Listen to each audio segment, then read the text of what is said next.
கோவில் புளிசாதம் சாப்பிட்ருப்பீங்க. இந்த மாதிரி மாங்காய் புளிசாதம் ஒரு டைம் ட்ரை பண்ணி பாருங்க. டேஸ்ட் சும்மா அல்டிமேட்டா இருக்கும். செய்யறதும் ஒரு 10-15 நிமிஷத்துல கடகடன் செஞ்சிடலாங்க. ஒரு முழு மாங்காயோட காம்பு பகுதியும் வால் பகுதியும் கட் பண்ணி தோலை சீவி எடுத்து வச்சுக்கோங்க.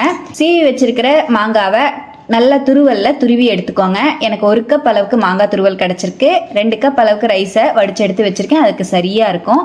பேன்ல 1 டீஸ்பூன் ஜீரகம், 1 டீஸ்பூன் குருமிளகு, 1/4 டீஸ்பூன் வெந்தயம் சேர்த்து நல்லா வறுத்து மிக்ஸி ஜாருக்கு மாத்தி நல்லா பவுடர் பண்ணி எடுத்து வச்சுக்கோங்க. கடாயில 2 டேபிள் ஸ்பூன் ஆயில் சேர்த்துட்டு 1 டீஸ்பூன் உளுந்து, 1 டேபிள் ஸ்பூன் கடலைப்பருப்பு, 1 டேபிள் ஸ்பூன் வேர்க்கடலை, 1 டீஸ்பூன் கடுகு சேர்த்து நல்லா வறுத்துட்டு ஒரு 5-6 முந்திரி பருப்பையும் சேர்த்து நல்லா வறுத்து விட்டுக்கோங்க.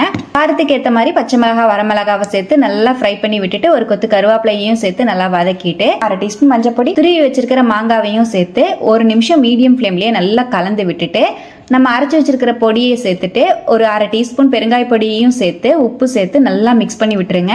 நல்லா கலந்து விட்டுட்டு ஸ்டவ்வை அணைச்சிட்டு வடிச்சு வச்சிருக்கிற சாதத்தை சேர்த்துட்டு ஒரு கை அளவுக்கு மல்லித்தலையையும் சேர்த்து நல்லா மிக்ஸ் பண்ணி விடுங்க. அவ்வளவுதான். ரொம்பவே டேஸ்டி அண்ட் ஈஸியான மாங்காய் புளிசாதம் சூப்பரா ரெடி ஆயிடுச்சு. டேஸ்ட் அல்டிமேட்டா இருக்கும். கண்டிப்பா ட்ரை பண்ணி பாருங்க. ட்ரை பண்ணி பார்த்துட்டு எப்படி வந்ததுன்னு கமெண்ட்லயும் ஷேர் பண்ணுங்க. தேங்க்யூ.